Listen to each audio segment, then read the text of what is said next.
အယောင်သမားတွေအနေနဲ့ခုပြောပြမယ့်အချက်၃ချက်ကိုသိထားမယ်ဆိုရင်တင်ငေတာတွေအားငေတာတွေလုံးဝမဖြစ်တော့ဘူးမိတ်ဆွေကနေပြီးကိုရောင်းနေတဲ့ product တစ်ခုကိုကိုယ့်ရဲ့ customer စီတပြောတယ်စေတနာအပြည့်နဲ့တပြောတယ်ဒါပေမဲ့တစ်ဖက်ကနေပြီးအထင်သေးတဲ့မျက်လုံးနဲ့ကြည့်တဲ့အခါမျိုးဒါမှမဟုတ်ကိုလုံနေတဲ့အလုပ်ကိုကိုယ့်ရဲ့မိသားစုအတိုင်းဝိုင်းမှာတော့မှသဘောမကျဘဲနဲ့အထင်သေးနေတဲ့အခိုက်အတန့်ကြီးကြုံဘူးကြလိမ့်မယ်အဲ့ဒီအချိန်မှာကိုယ့်ရဲ့စိတ်ကိုဘယ်လိုပြုပြင်ပြောင်းလဲရမလဲဆိုတော့ကျွန်တော်ဆယ်စုနှစ်ကျော်ဖြတ်တန်းခဲ့တဲ့ sales and marketing အတွေ့အကြုံရလိုအပ်ချက်၃ခုမျှဝေပေးပါမယ်။တစ်အချက်ကပေါ့ပေါ့ပပပြင်နေပါ။နှစ်အချက်ကတော့သင်ခန်းစာယူဖို့ပါပဲ။နံပါတ်3တစ်ချက်ကတော့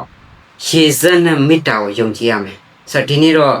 ရေစက်နဲ့မေတ္တာကိုယုံကြည်ရမယ်ဆိုတဲ့အချက်တစ်ချက်ကိုကျွန်တော်အသေးစိတ်ပြောပြပါမယ်။ငါကသူတို့အတွက်စေတနာနဲ့အစွမ်းကုန်စူးစမ်းခဲ့တာပဲဆိုတော့အတိနဲ့ခိုင်ခိုင်မာမာစောင့်ခိုင်းထားပါဒါပေမဲ့ရလက်အပေါ်မှာတော့တင်းတင်းကြပ်ကြပ်မဖက်တွေထားဖို့လိုတယ်ဒီနေရာမှာတစ်ခုသတိထားမယ်အချက်တစ်ခုကကြတော့ကိုယ့်ဘက်ကအစွမ်းကိုစေတနာနဲ့စူးစမ်းပြီးမှမွေးမြူထားတဲ့လှုပ်ချခြင်းမျိုးဖြစ်တယ်ဆိုတော့ဒါလေးကိုသတိထားဖို့လိုတယ်အကယ်၍နောက်ဆုံးအဆင့်သူတို့လုံးဝလက်မခံဘူးဆိုလို့ရှိရင်သူနဲ့ငါကရေစက်ကုန်သွားပြီရေစက်ကုန်သွားပြီဆိုတော့နှလုံးသွင်းလိုက်ပါဒီအခါမှာမိတ်ဆွေရဲ့စိတ်မှာရှိတဲ့ဝန်တော့ဝန်ပိုးတွေပြုတ်ကျပြီးတော့ချက်ချင်းလွတ်လပ်အေးချမ်းသွားတဲ့အနေထားမျိုးရောက်သွားလိမ့်မယ်ဒါလည်းအယောင်ပြူဟာတွေမှာအရန်ရေးကြီးတဲ့အချက်တစ်ခုဖြစ်တယ်ဆိုတော့ပထမနှစ်ချက်အသေးစိတ်ကိုတော့ကျွန်တော် YouTube channel မှာအသေးစိတ်မျှဝေထားပါတယ်မိတ်ဆွေတို့ရောကိုယ်ညင်းလိုက်တဲ့အခါမှာဘယ်လိုမျိုးတုံ့ပြန်မှုမျိုးနဲ့ကြော်ဖြတ်ခဲ့တယ်လဲဆိုတော့ comment ထဲမှာရေးခဲ့ပေးပါဦး